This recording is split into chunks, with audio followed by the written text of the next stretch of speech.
Okay, Feast 2 is the continuation of the Feast storyline. Again, very, very trauma-esque. The survivors of the bar make their way to a town. A town that's also overrun by the beasts. On the bright side, this one is daytime.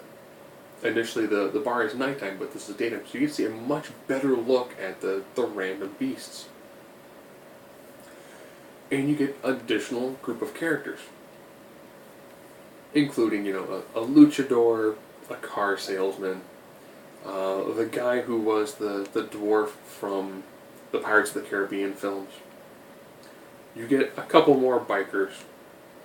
So they had a cast. They got whittled down in one, and the survivors make it into two.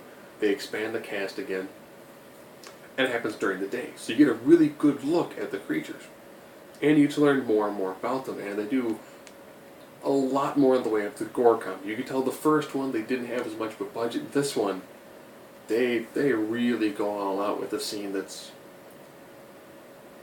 I guess it'd be the gore comedy version of necro-bestiality. You must say that's a spoiler. When it happens, it is a ridiculously over-the-top sequence that is in the middle of a collection of over-the-top sequences. The only downside about 2 is 2 actually ends on a cliffhanger. So you've got the group that's trying to survive the beast attack, and it ends at the part where you're like, really? You're going to end right here? You're going to end right here.